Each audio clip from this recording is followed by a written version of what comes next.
the Mandela Effect. I've been getting a lot of videos for the Mandela Effect lately. I don't know why, because from what I understand, it's supposed to be like algorithmic, right? So it bases things on like things you search for and stuff like that.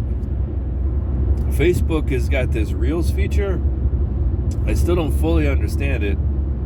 I guess it's just like videos that people upload. Yeah, I don't really get the Reels feature, but there's a lot of like TikTok videos on there, I guess, or Instagram videos, and a bunch of them have been like Mandela Effect videos. And I don't use TikTok very often. We have only got like 2 or 3 videos posted there, but I keep getting those in my suggestions as well. And I just don't believe in the Mandela Effect, all right? And I guess that's an unpopular opinion for an internet person. I don't know why, but like it feels like just a way easier explanation that some people notice things or remember them poorly, as opposed to like we jumped universes. And you know, some of the stuff in the universes just doesn't make sense to me. Like, I could understand the Shazam thing. If you're familiar with the Mandela Effect people, a lot of them claim that Sinbad made a movie where he played a genie named Shazam, right? Now, there are a bunch of reasons this is bunk. One of them is that Shazam had a trademark on it, and it was during the financially stressful times of the comic book industry, and I honestly don't think that a major studio would have gotten away with not giving DC a huge cut of anything that was called Shazam that featured someone using magic, because of the way trademarks work. DC would have been entitled to that money, and it was at a time when DC really could have used that money. But beyond that,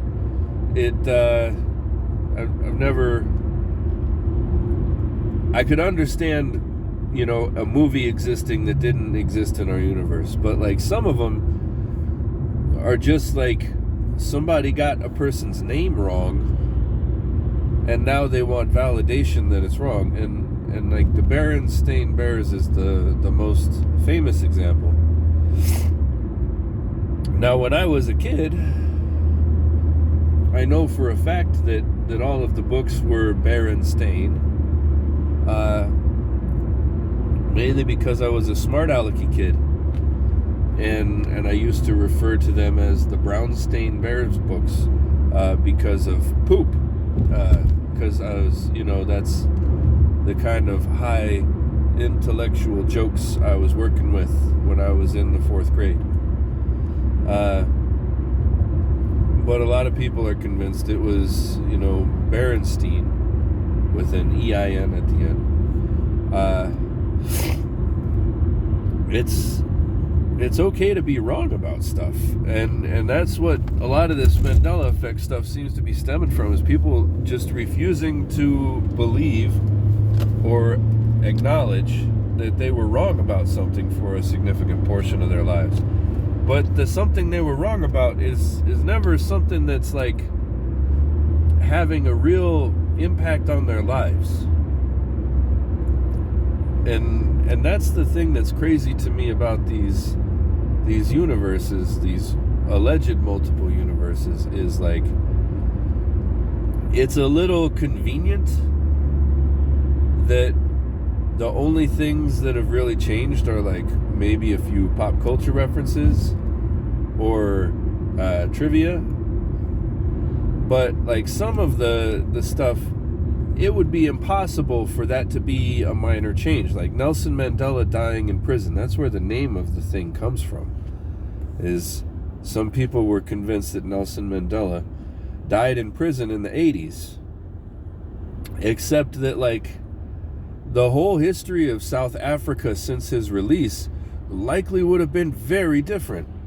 And you know, you would have known that if you knew enough about South Africa to follow Nelson Mandela and have, you know, him dying be an important enough part of your life that you remember it, then you would know South Africa was a wildly different place without him being alive and being released from prison. And yet there are a bunch of people convinced that they came from a universe where he died in prison. I think it's more along the lines of you didn't live in a place where South African news was important to the news cycle, so you stopped hearing about Nelson Mandela after he went to jail. And when you don't hear about something, our brains make it kind of go away. That's a much better explanation for me. If you really want to believe in the Mandela Effect, I mean, more power to you. I'm not gonna like argue with people on the internet over it. I have a really hard time believing it. And the thing is, like, that's crazy. I do believe in parallel universes, and I do believe that, you know, it may be even possible to make contact with them. Here's the thing, though, is like the convenience of the Mandela Effect thing. They say is that, you know, the differences are so minor that the universe is really close to ours, and that's what allows this shift to occur. Except that, like, that's a really human-centered way of thinking. That, like, the minor change is something that humans did that affects pop culture in any way. When really, think about the number of cells dividing in the entire universe. And, you know, if one of them divides slightly to the left, that's a change that would create an alternate universe. But the difference between that universe and ours would be basically non-existent. That's the kind of like small changes that are going on. So if we're saying like the more minor the change, the closer the universe, we should be, you know, if we're shifting universes, we should be noticing nothing. Because the small changes that are taking place are things like, you know, a photon being a couple of micrometers to the left of where it would be in our universe.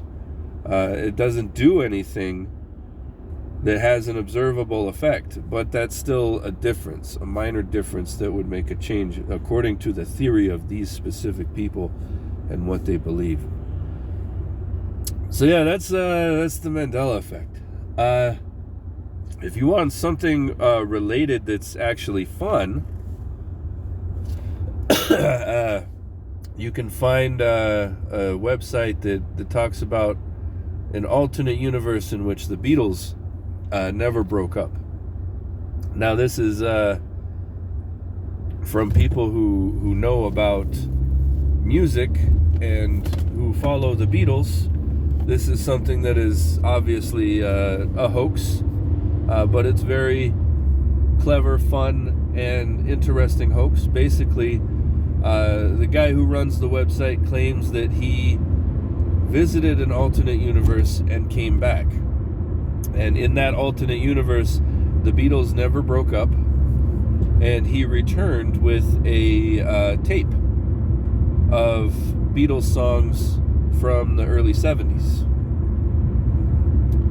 And you know, a lot of the songs are basically remixes of some of the Beatles' solo projects. They've been remixed with the music of other Beatles solo projects to give it the sound that it's all of them collaborating, and you know, they're pretty catchy numbers as well. So that's something you can check out that's a little fun, not frustrating. It's more fun than people just saying, I remember his name being Ronald Dahl, but actually his name is Roald Dahl. That's fucking weak. Anyway, thank you for listening to today's video. I will talk to you guys later. Like, share, subscribe, comment. What do you believe in the Mandela Effect? Or do you have any opinions on it? Do you think it's just a load of hog shit? Or do you think I myself am full of hog shit for not believing in it? Let me know. Both of you watching this.